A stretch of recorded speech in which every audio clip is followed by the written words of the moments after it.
The broadcast is now starting. All attendees are in listen-only mode. Welcome, everybody. This is Bob Hollis with the Mobius Network with just a quick intro on how to use the GoToWebinar system today. The webinar is being recorded and might be published on a website at some point soon in the future. All attendees are muted by default. However, we very much encourage questions.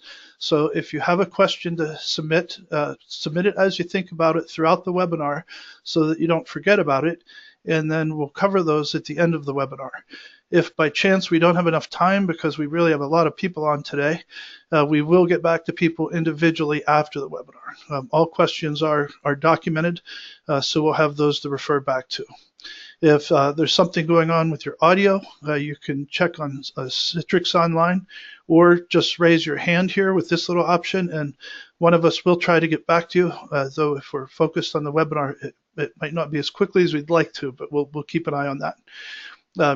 And that will do it. So other than that, we also have some important questions for you at the end, and those are related to some information we're trying to gather to help solve these issues. So if you could please, as soon as the webinar ends, you're going to see a pop-up on your screen. It takes less than 60 seconds to answer the questions, so we'd very much appreciate it. And with that, I will turn it over to Heidi. Thank you so much, Bob. We really appreciate Bob Hollis and the Mobius Network for hosting this webinar today, and welcome all of you to the webinar. We actually had 193 people register, so that tells us something, that there's a need to learn more about what's causing fires in our recycling programs and our waste system, and understanding more about lithium-based batteries and how we can manage them. I also want to thank Carl Smith from Call to Recycle for joining us today and providing most of the meat of the presentation. At the end, we are going to talk about, take questions from all of you, and also maybe throw out some ideas on, are there other things that we can do to help get batteries properly managed and do it safely. So I'll go ahead and just get right into the presentation, and we will go from there. So first I'll start with CPSC. Who are we? I'm the executive director and have been from the founding board meeting, and we have just celebrated our 10th anniversary as the California Product Stewardship Council. And we formed back in 2007 for a variety of reasons, but the main one was the state was banning things from disposal without a management plan or funding, and we thought there was a better way, and we needed product stewardship and extended producer responsibility, where the producers of products have a stake and some responsibility in the end of life of their products. And we've been very successful over that time. We've got some more information on us in a minute, but because of this success, we've had a lot of people call from other states. What can we do about these products, whether it's batteries or gas cylinders or what have you, and we couldn't help them. So we formed the National Stewardship Action Council, and we're advocating for a circular economy, closed loop systems. We just hit 2 years old for the national group, so if you'd like to follow us, you can go to nsaction.us. We have a separate listserv, so if any of you are not in California and you want to be part of that group, please let me know, email me, and we can get you hooked up with those listservs and information as well. So again, why we formed the California Product Stewardship Council was because we didn't want any more disposal bans without a management plan. The State Department of Toxic Substances Control had banned household batteries, fluorescent lamps, and needles and other products from disposal without any plan or funding to manage them. And the local governments just didn't have enough resources to begin to manage all those products. In fact, San Luis Obispo County estimated that their hazardous waste costs would go from just over $100,000 a year to about $800,000 a year, and they couldn't justify those kinds of rate increases. So that's why they all worked to form the California Product Stewardship Council. Our board and our staff, we now have a 14-member board with 4 staff, and of course they change not very frequently, but occasionally. And this is our executive committee. We just lost our last founding board member, Lynn France, and she was replaced by Manuel Medrano from City of Chula Vista down there along our Mexico border on the coast. but he's not officially the secretary. But we've got a great board from the private sector, public sector, north, south, rural, urban. I'm very proud of our board. It's very diverse, and we're looking for more board members and more diversity. So if anybody's interested in California, please let me know. So some of our partners include companies like Recology, the waste hauler that's shooting for zero waste. In fact, I was just on NBC Nightly News with them about the Amazon effect and packaging and how that's changing the waste stream. But we partner with many groups like Green Cities California, Carton Council, Camps Propane, Product Care out of Canada that deals with product stewardship and EPR for different products that are hazardous, and many others. And one of our greatest partnerships, I think, has been with Call to Recycle. One of the neat things they worked with us on was, let's test if we can do all battery collection. That's alkalines and rechargeables in the same box. And we've been doing this pilot now for quite a few years, since 2014. We've put out over 200 boxes all over the state in urban and rural areas and all kinds of stores and locations and libraries. And we've received over 25 tons of batteries and cell phones collected. What we know is that the public just really doesn't differentiate very well between a lithium or an alkaline or a rechargeable battery. So if they see batteries and they see collection box, they just throw it all in there. They've had a heck of a time keeping them separate. So this is part of why Carl and Call to Recycle have been very engaged in this issue of lithium batteries, and also because they have to ship them and they want to ship them safely. As you know, we've been hearing about a lot of fires at the MRFs, and some of them are from propane tanks, some of them are from batteries, and maybe other things. But this is very expensive and dangerous, and it's becoming a very serious problem here in California, where the South Bayside Waste Management Authority, which is just south of San Francisco, have just had 2 fires at their MRF, and they've directly attributed those to lithium batteries. The insurance premiums have gone way up after the first fire. After the second fire, they had to get a new insurance company, and they've been told they are now at risk of losing insurance altogether if they have another fire, and they cannot afford to self-insure.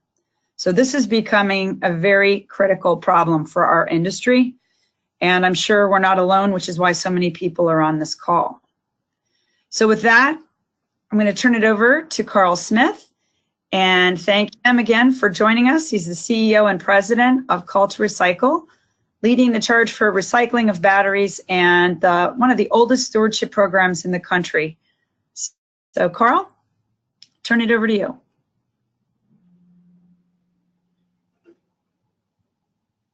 I don't think we can hear you, Carl.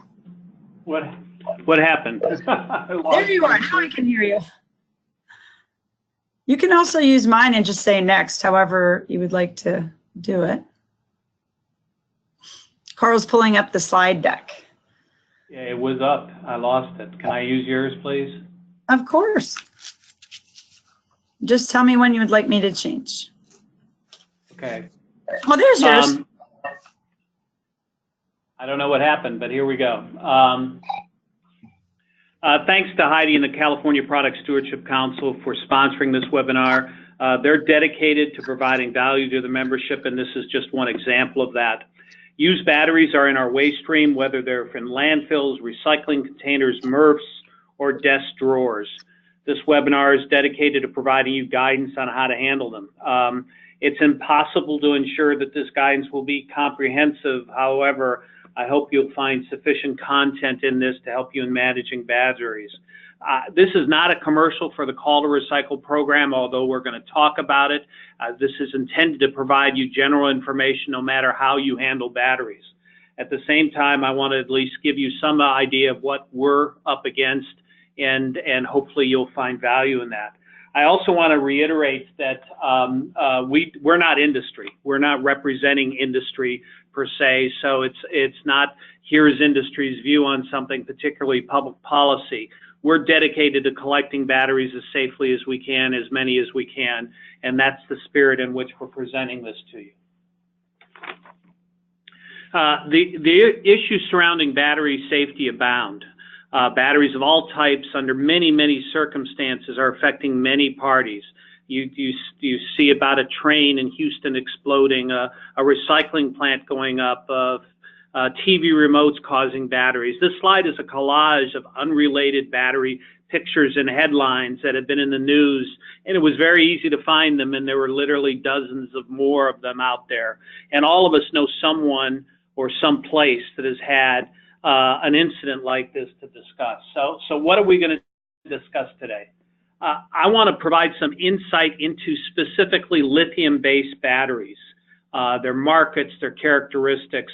Not that those are the only ones that could potentially cause a problem or that are regulated, but they tend to be at the heart of the problems we're discussing here. I'm going to give you somewhat of a primer on these batteries, on how to identify them, some of their characteristics, some tips in handling them, some ideas on the regulations that apply to them, and some policy ideas. And I know Heidi has some additional ones or some overlapping ones at the end of this too, and give you a little sense of the Call Recycle program and how it can help. A little, very one slide on us. We're a not-for-profit founded in '94. We're a stewardship program that operates both in the U.S. and Canada, in some voluntary regulatory states and some highly regulatory states. We provided at no cost to consumers, retailers, and selective participants, and we collected 14 million pounds of batteries in 2016 from a variety of different channels. So we handle a lot of batteries. Specifically, our lithium battery experience is significant.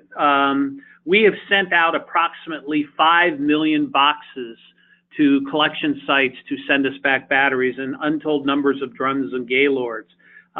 We've collected over 130 million pounds of batteries since our inception, about 35 million of which have been lithium-based.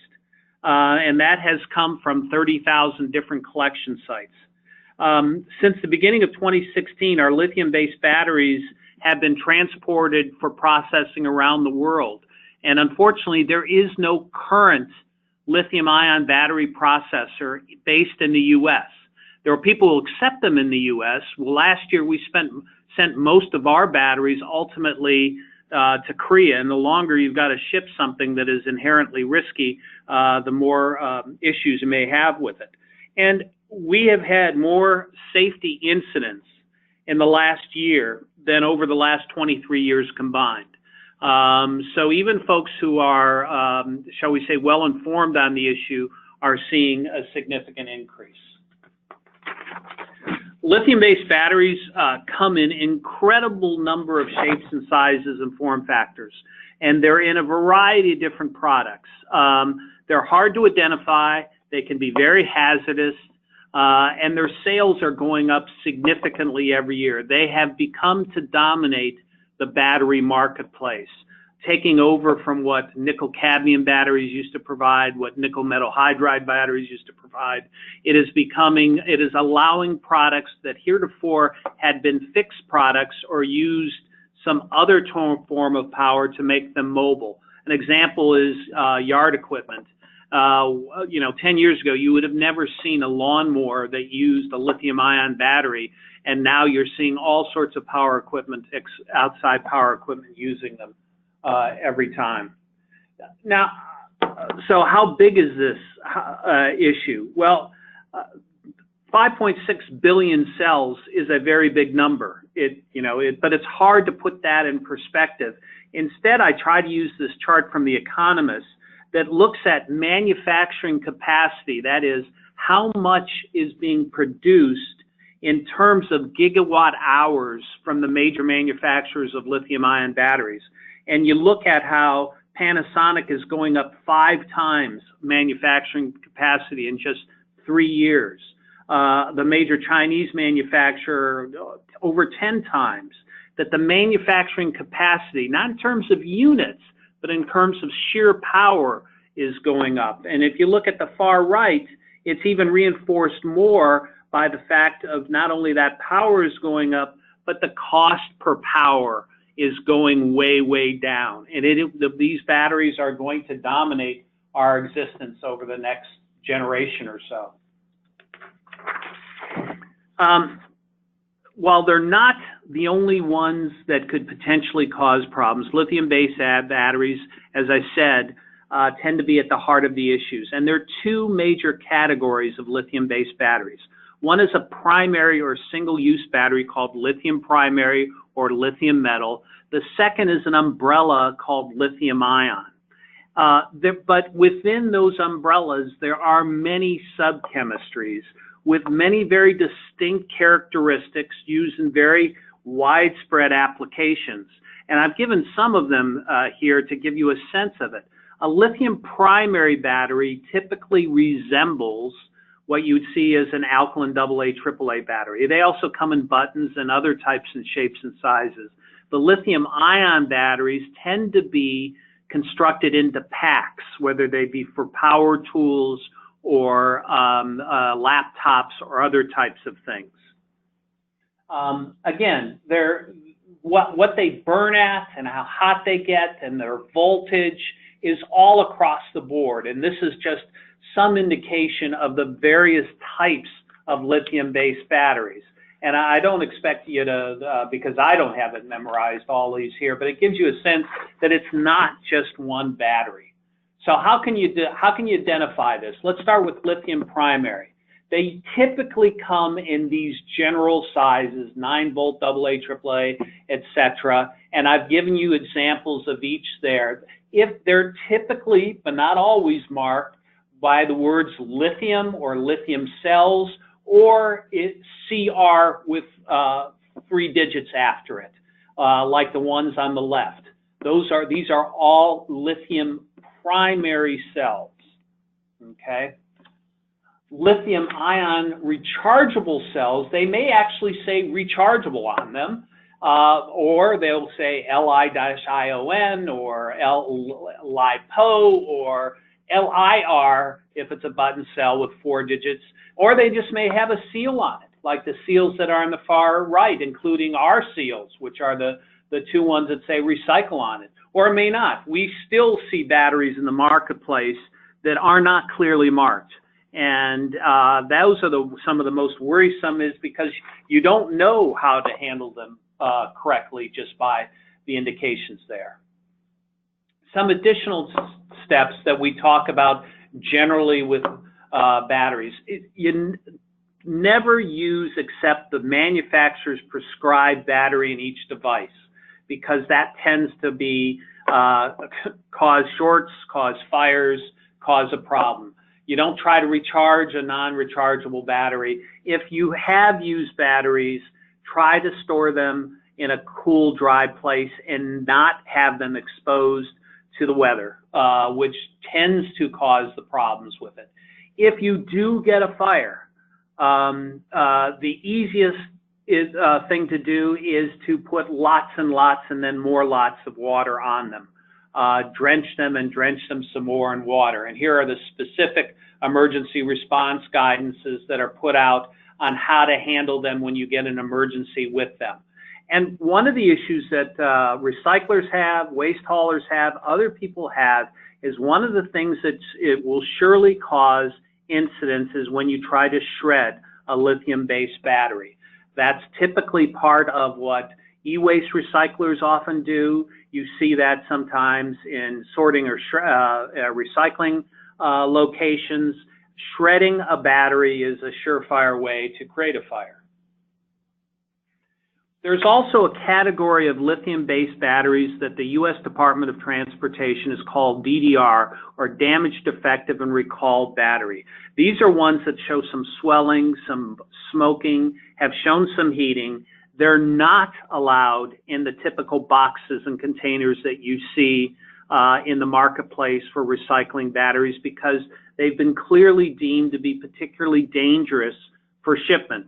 And you can't do that. There's a specific requirement for shipping of them that you have to be very, very aware of. If you do get one, the best thing to do is to put it into some sand or some kitty litter to essentially bury it in that type of material that tends to snuff out any types of issues associated with the danger associated with it. But these are very difficult and often expensive to ship and dispose of. And the consequences are not just as loose batteries, but you often see them in products. That's a hoverboard in the middle. You see them when they're commingled with other products, causing issues. And what happens is that there's a heat from a short circuit that ultimately causes a fire that creates the hazard. So why are these incidents increasing? I mean, what happened in the last 2 or 3 years that makes this such a big deal? First of all, there's just more of them. There's many, many more mobile products out there, and just the sheer numbers increases the probability of issues. But probably the most significant issue is what we refer to as energy density.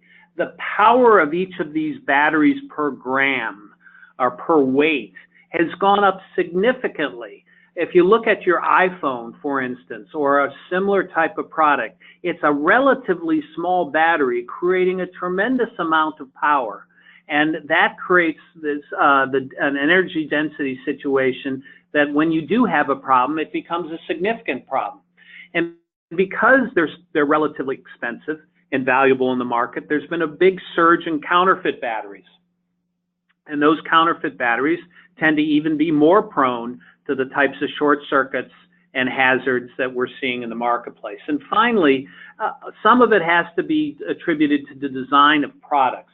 When you fit a much more powerful battery into a much smaller, thin product, it creates a premium on the design, and ultimately the shaking and the vibration and the friction between the battery and the housing that's located in increases the probability of being a fire. So why do they catch on fire? Well, essentially, a lithium-based battery, particularly a rechargeable battery, holds a residual charge, even when it's no longer useful. When you can't get any more power out of it in your iPhone or your power tool, it still has a charge in it, just not sufficient to meet your performance standards. And so when this still charged battery comes in contact with other batteries or metal or other products, it creates a spark, which creates excessive heat that ultimately can lead to that fire. And so what the key element in this is the protection of the terminals on these batteries, particularly the positive terminal or the one on the bump on it, like in that graphic above, okay?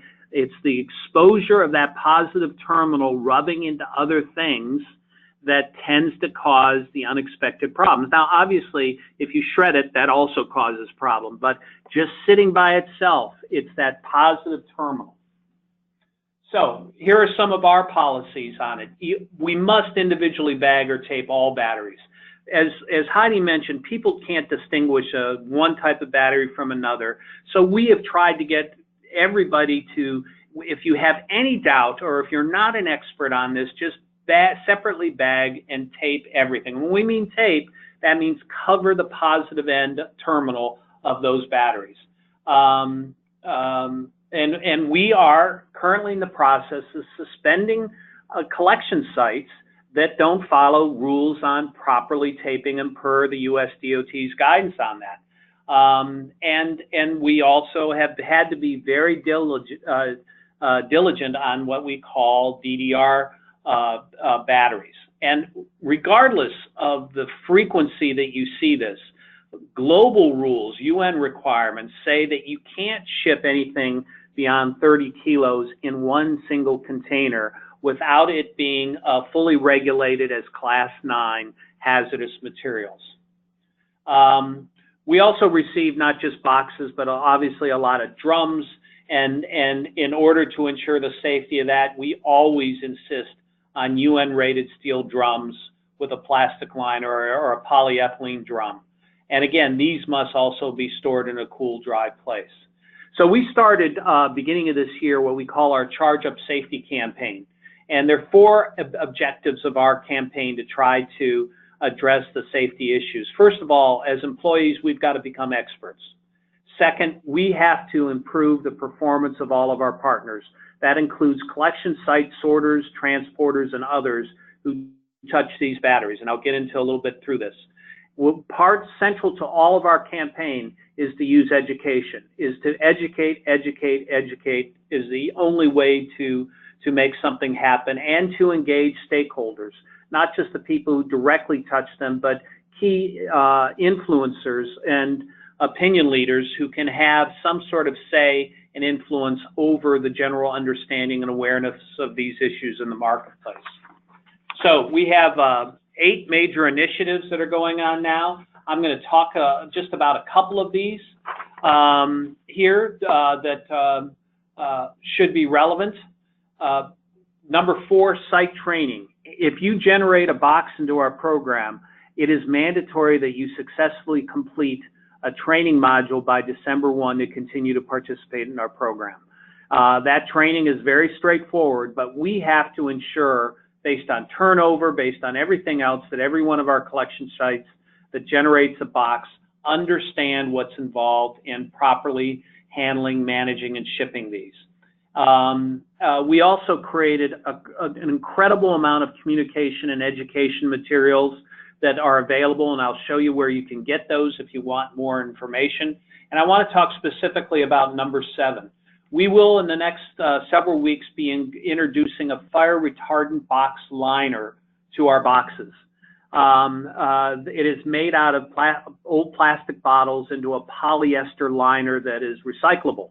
And it will be included in every one of our boxes that goes out the door. And based on some very, very extensive testing we've done with third parties, it can withstand up to 1100 degrees heat on the inside without allowing any heat on the outside. This certainly will help in the management of what's in the box. It doesn't necessarily handle it unless the MRF puts it into a container like this.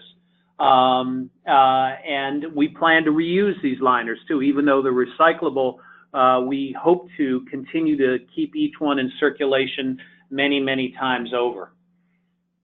I talked about safety training. If you're interested in the safety training, you can go to our website.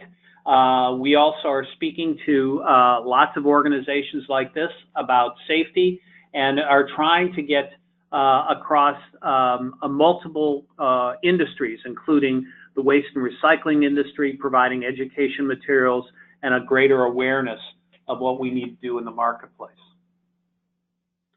So here's some policy suggestions that we would like to at least make you aware of. As an organization, we don't believe it is wise to have curbside collection of batteries. If we could be assured that only alkalins were collected curbside, it would probably be safe, but as a matter of fact, we know that battery chemistries are indistinguishable to most people, and as a consequence, we've seen too many incidents that scare us about having curbside collection of batteries. And this is a real tough one for us to embrace that, because we also know that if you're going to maximize collection for recycling, you got to make it as convenient as possible, and we know the most convenient place to do these things is at curbside, but we believe that the safety risk outweighs the recycling benefits of having it curbside. We also believe that we should all consider lithium-based batteries similarly to the cause célèbre we had around batteries like NiCad and lead batteries in the early 90s, where they were treated differently in order for them not to reach landfills where those potential heavy metals could leachate into water supplies. The issue with lithium-ion batteries tend not to be once they get to the landfills, it's on the way to landfills. And we've got to come up with a much more effective way to bypass them going to landfills into places where they can be handled so they don't have to be transported in that way. So we are suggesting what we refer to as a limited landfill ban. Now, in some states, there are already landfill bans, but not very many of them, and we would strongly suggest it be considered. We also would want to suggest every MRF or HHW be a collection site for lithium-based batteries. We will serve you for free, but there's other people out there who will allow you to be collection sites. think of yourself as a place where you separately manage them as a material. We believe that safety training is essential, and it's a rapidly evolving environment, and we would insist that people receive the type of training necessary to manage this. And perhaps there's something, there are eco fees that we need to consider as a way to finance the management of these, whether they be at MRFs or recycling facilities or others. And finally, turn away some of this stuff. Instead, promote our collection site locator, where you can direct consumers to places that are prepared to handle batteries as a separate waste with the type of safety requirements and management they need to have. So we have a safety portal that we set up on our website. There's the web address for it. It's got a great amount of information there regarding handling all sorts of different types of batteries and what you can do to do it. And if you want to become a collection site, there's also a link at the bottom of the page, Start Recycling, as a way to do that there, to fulfill some of those policy obligations. But in the end, we have got to manage this as a separate material and to divert them from landfills and get them properly handled through some sort of recycling mechanism in order to optimize a circular economy and to minimize the safety risks. So I'll take a deep breath and give this back to Heidi, who I know has some follow-up questions and comments for you. Great, thank you so much, Carl. So what we're going to do now is just go to questions, and we have had people typing in questions as you were speaking. So the first question, Carl, was, does it matter what kind of tape you use to tape the terminals of batteries? Yes, it does. It matters because some tape, like Scotch tape, doesn't hold very well. It's not durable enough to do it. You don't want tape that can conduct electricity. You've got to make sure that it's tape that is insulated tape. And so, yes, it does matter what kind of tape you put on. And again, you can go to our safety portal on the website, and it will give, under our safety guidelines, it'll give you the various tapes and which are better and worse and which ones we recommend that you use. What's the most common tape that people use that's easiest for them to get? The most common tape to use would be, I think, electrical tape. Yeah, that's what I was going to suggest. That probably was it. Okay. One person's asking if there are going to be any of these trainings in other languages. At this point, we have not translated it into other languages. That would be round 2 or 3 for us to do that. Okay. And this is for you again. You showed a mandatory training requirement by December of this year. Is this called to recycle mandatory requirement or a DOT, Department of Transportation requirement? No. This is a call to recycle to participate in our program requirement. So if you happen to currently be a call to recycle collection site that generates boxes to our program, we are requiring that someone at that site successfully completes our training module by December 1. Okay. So this is a question for you, of course. The process of proper recycling, safety bagging, taping, etc., appears very expensive. What are the costs to recycling batteries, shipping to and from Korea, etc.? What have been the cost recoveries for the 35 pounds of lithium and 130 pounds of all batteries? What those corporations produce? Yeah, he's trying to get at, I think, what the corporations that produce these lithium batteries, what are they having to do? Well, as Heidi, you know that our organization is funded by companies who place batteries into the marketplace, and that is how our bills are paid. That's how we can offer free collection for so many different collection sites out there.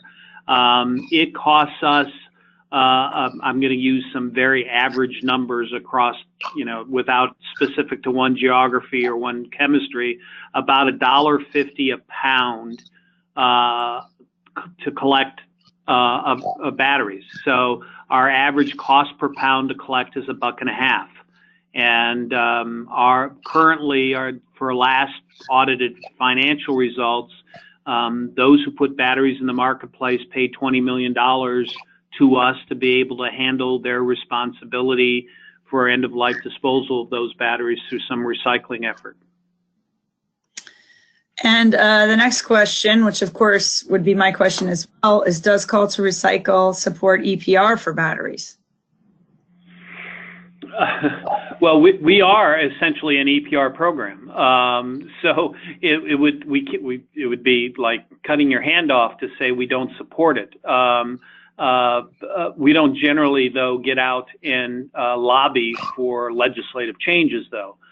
We strongly believe in collecting batteries, and we believe that being sponsored by industry is the best way to do it. So I guess, in our world, your program is a product stewardship program. It wasn't mandated by legislation. It was voluntary, which is wonderful. But it does sound like, and I think this is what this asker, the requester of the question is getting at, is that we might have hit the limit of what can be done without a more legislated approach, because there's more to collect and it's getting dangerous and more expensive than anybody can do at the back end. We're going to need help, I think, from the manufacturers, and I think that's what that comment was getting at. And so we'll talk about that in a minute too, because I'll move on to the next question for now. What is the cost of a box in a retail store that accepts all household batteries? Do you have that they can buy? A retail store gets that box for free from us. That accepts all household batteries? Oh, that accept all household batteries. I'm sorry. We do sell boxes via our website. I don't remember the dollar amounts off. I think it's $55 for a regular box, and you can put alkaline rechargeables or anything else in that. We currently, in most states in the country, are not funded to handle all household batteries, just rechargeable batteries. Okay. Somebody said to me that they said they could hear me drinking from a straw. I assure you I'm not drinking from a straw. I don't know what you're referring to, and the noise, I'm sorry. Could the battery manufacturers change the look of lithium batteries to identify more easily for sorting purposes? This has been a hot topic around the world, in fact, for standards-bearing bodies, where some countries want to standardize around colors for certain chemistries, others want to put detailed, chemical ingredients on the batteries, and quite frankly, there has not been clear 100% support on one schema for marking batteries, and it's at a standstill right now for some reasons, good reasons or practical reasons, other reasons maybe not as good. I mean, there are some batteries whose form factors don't allow you to put the types of indications on them that would be as helpful as you'd like them to be, like button cells, for instance. Very difficult. There's not the size to put what you need to have on it. Others want to preserve their brand colors and look and feel and don't want to convert to some standardized homogeneous way of indicating what a battery is. So there's lots of controversy in the battery industry over that. That's interesting. That may be something that has to be legislated at some point if we're to the point where the industry can't agree on a way for us to quickly identify what lithium looks like. Next question. When would the training reminder be sent to the authorized facilities? If you have not gotten it yet, you need to let us know, because you should have gotten it by now. And what we have sent out are emails to facilities when we've had an email on record for that collection site, giving you unique identification on how you can go to a training platform to take that training. So please call or contact us via email, and we'll make sure that you get such an indication so you can go through the training, participate in the training. Okay, great. What funding does Call to Recycle provide to cover the handler's costs of handling? I'm not sure who a handler is necessarily. We have a program to help subsidize municipal governments and their collection and managing of rechargeable batteries to really subsidize essentially their proper preparation for shipping and handling. We don't generally provide any handling dollar support to other people except governments. Okay. Where do lithium car batteries fit into all of this? Virtually all of what's referred to as EV batteries are lithium-based batteries. Some of the hybrids, the Prius batteries, for instance, are not, but the newer, like the Teslas, are lithium-ion-based batteries, and many of those batteries are simply very large battery packs of the same cells you see in the marketplace. A Tesla, for instance, has 6,800 lithium-ion cells, and it creates the pack that you see.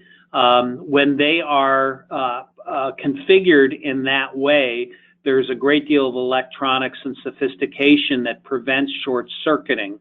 But when it's ultimately deconstructed and made available to recycling and they're broken down to individual cells, they're potentially just as dangerous as any other lithium-ion cell. The only good news on that is, so far, there haven't been too many end-of-life EV batteries for cars because there just haven't been that many sold and that many that have gotten to their end of life. And when they do go end of life, they tend to be tested as modules or large units for some sort of secondary use. So at some point, they're going to contribute to the lithium-ion sort of disposal stream, but they haven't been significant contributors yet, given where they are in the whole market cycle. Okay. This is a follow-up question to the answer on electrical tape being used to tape the terminals. Don't you want the tape to be clear so you can read the battery label and markings? We absolutely want to have the one of the mistakes that we probably propagated several years ago is people wanted to tape the whole battery and make sure those terminals were really well protected, when in fact it doesn't do us any good when you can't read what the chemistry is of the battery itself. So we want the tape to cover the terminal, but we don't want the tape to be in such a way as to prevent us from easily identifying the chemistry. Okay. Somebody's asking if we're sending the presentation out to the listeners. Yes. At the end, we're going to ask you to do a 60-second quick survey of a couple of questions that will help us identify, who's having problems with fires, how have you linked them directly to lithium batteries or other batteries, et cetera? What are the costs of those situations, et cetera? But we will also send out the presentation and the link to the recording of this webinar, so you'll be able to receive all of that. Next question, how does the contract process work? Do you only contract with municipalities, or can a contract be set up directly with the municipality hazardous waste contractor? I'm not sure what is meant by a contract. You mean as far as potentially subsidizing efforts to properly prepare batteries? We don't have contracts with collection sites generally. So for instance, if you're a retailer, there's no contract between us and you. If you are the only parties with whom we have contracts is when we exchange monies. And we will do that with municipal collections over a certain amount we will enter into an agreement for the exchange of funds for that. So I'm not sure I answered the question, but I'm not sure I understood the question either. Okay, so I'm suspecting they're wondering if like Veolia or one of the collectors that contracts with the municipalities could work directly with you on collection of batteries, but you've kind of suggested that you don't want them curbside, so it would have to be maybe drop off at a facility. And if the facility is run by, let's say, Veolia or Clean Harbors, if a Veolia is running a municipal facility and we would enter into a contract with that municipal facility that Veolia is running for as a collection site where we would defray some cost associated with battery prep. Okay, thank you. There's quite a few more questions on training. I think what we'll have you do, Carl, is just respond to those people afterwards specific to the training questions. But there's a couple of other questions, and then I want to get to some discussions on next steps and how to solve this growing problem. Does call to recycle suggest, how does call to recycle suggest to properly dispose of DDR batteries? And I'm not sure, what is DDR batteries? A DDR battery is a damaged, defective, or recalled battery, and that is a classification the U.S. Department of Transportation came up when it has been self-determined that that battery has begun to swell or smoke or show other signs of it may be significantly bent because it was physically removed from a laptop or an iPhone.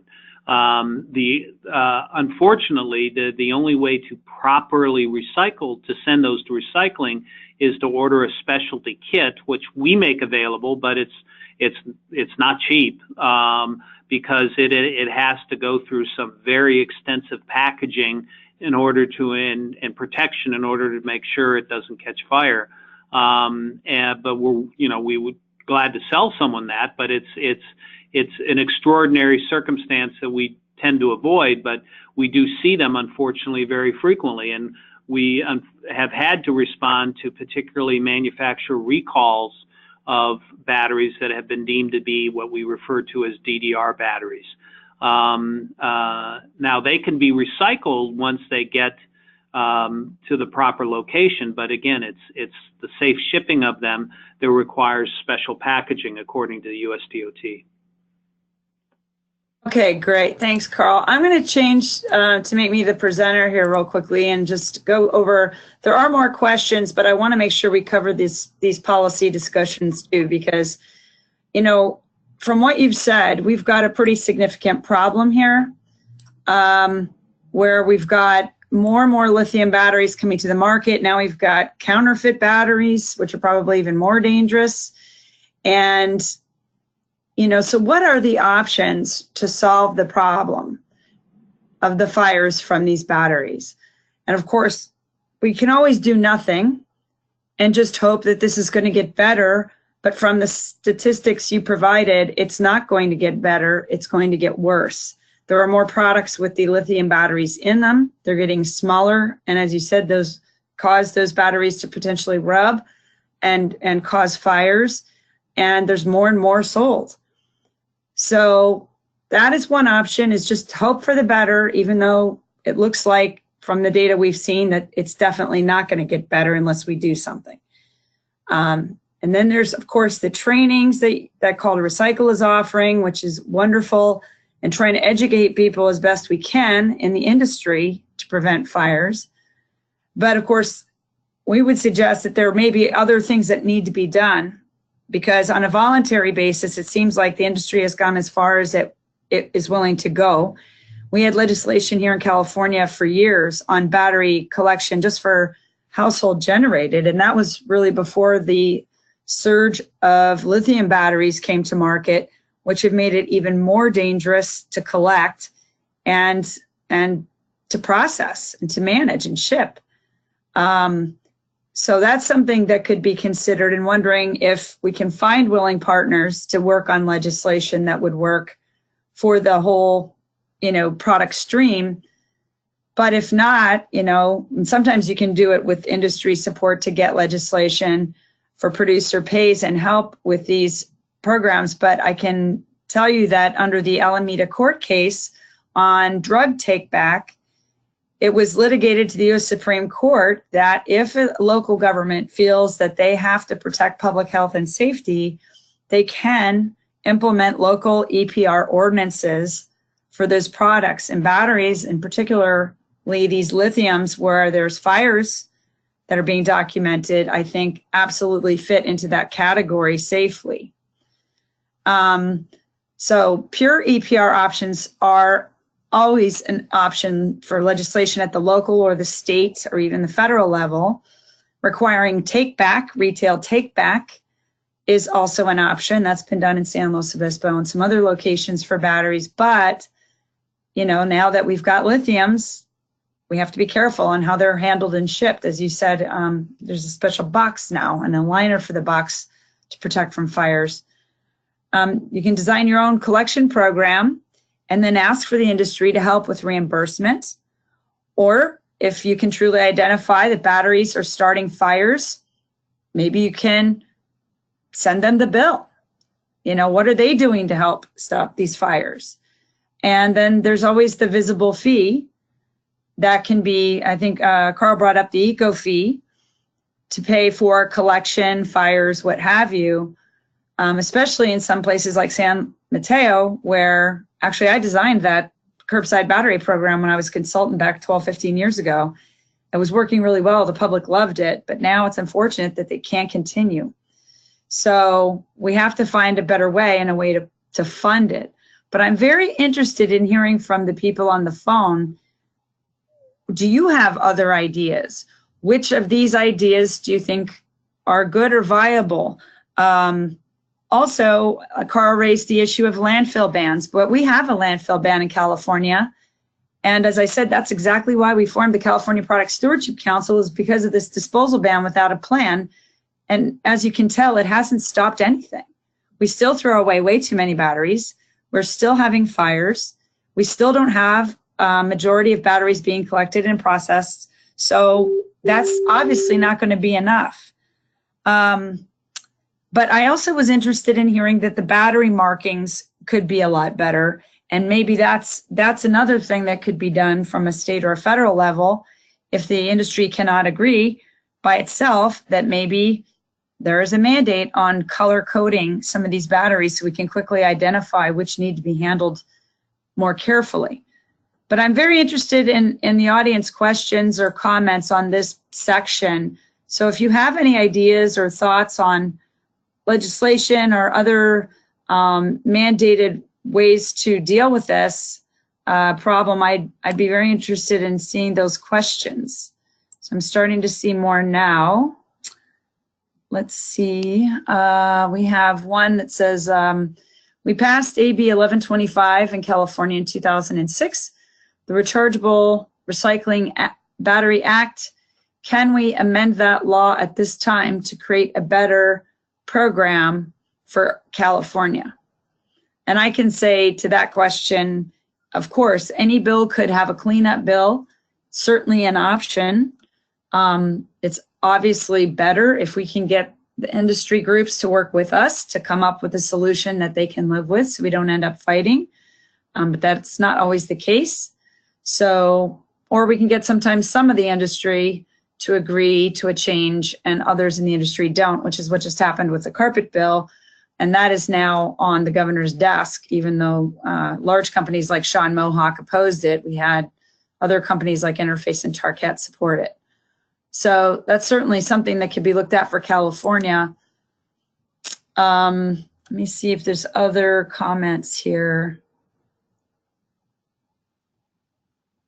I guess most of these are about training and costs. How many fires have there been in California? Carl, do you know that? No, and there's no central place where they're documented either.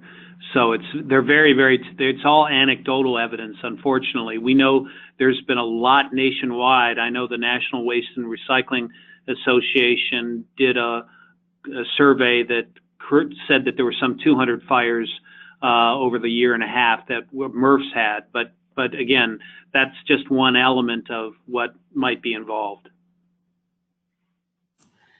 Okay, and another comment, has Apple been approached to lead the way? I don't know. I haven't heard of anybody talking to Apple. Have you, Carl, or any of the big companies that are making products with these lithium batteries in them? We talk to the big companies all the time about trying to safely manage their end of life, but we haven't spoken to them about, additional legislation or things like that. Well, and this gets also down to electronics recycling because they're in electronics. So it's not just a separate battery issue. And that's why in Europe, the EPR program is for anything with a current, because it's all considered electronics. Another question, like cigarettes, the actual products the batteries are in need health warning labels and information on proper disposal of batteries, a shared responsibility. So this person is suggesting a labeling change as part of a sharing of responsibility. What do you think of that, Carl? Is that something anybody in the industry would be open to considering? Well, labels, depending on the label, remember a battery can be very small, so labels have some limitations there. But they generally, the big manufacturers that do indicate in the materials or sometimes on the batteries themselves that the products are recyclable. But quite frankly, not many people read labels. And otherwise they would know it was a lithium primary versus an alkaline. So I think that would probably help, but I don't think its impact would be significant. Okay. Let's see. One person asked if somebody has reached out to Amazon since they ship so many products that have these batteries in them. And I can tell you, I've actually got a call with Amazon again this afternoon, and I'm definitely going to raise this issue with them. Just so you know, the Amazons, the Apples, they all financially contribute to the Call to Recycle program, and that and in that way they contribute to try to ensure that as many batteries are recycled as we can achieve within the constraints of our budget and within constraints of who we are. So they do participate, all of those participate in that way at Apple, so that it is a positive element as far as that's concerned. And this person asks, can a Vermont type of EPR program for batteries pass in California? And I believe Vermont's, you're the expert on this one, Carl, because I know you helped pass it, but it's or at least you're working in that system now. It's all just alkaline batteries, correct? The Vermont, the effective January 1, 2016 was a primary battery only bill in Vermont. The two states that have rechargeable battery EPR bill legislation is New York and Minnesota. Okay. We're about at time. We've got about a minute left. So I'm just going to ask a couple of quick questions. What consumer outreach can be done to educate people about these battery types and safe, use, storage, and disposal? Was that directed at me, Heidi? I'm sorry. Sorry, yeah. Okay. Well, I mentioned earlier that we were working with a combination of the battery industry, ISRI, SWANA, the National Waste and Recycling Association, to try to put together consumer information on batteries and what to do with them to have more of a direct focus on consumers. As you know, that's an expensive proposition, and we needed to align on the messaging, and we're trying to do that across several industries as we speak. Great. And one last quick question. Is the training only offered once a year? No, this training will be available year-round. Okay, great. All right, well, there's a lot of comments and also questions and ideas, and anybody who did not get your question answered, Carl and I have agreed to definitely make sure you get your questions answered in writing after this webinar, and we will go ahead and do that. I really want to thank everybody for being online. This is a big issue, and if you just stay online for 60 seconds and answer the few quick questions that we have, that will help us to help you. We will summarize the answers and the responses, get those back to you along with the link to the webinar and the answers to the questions that we did not get to today. So I want to thank Carl again, thank our friend Bob Hollis at the Mobius Network for hosting this webinar, and we'll see you next time. Thank you.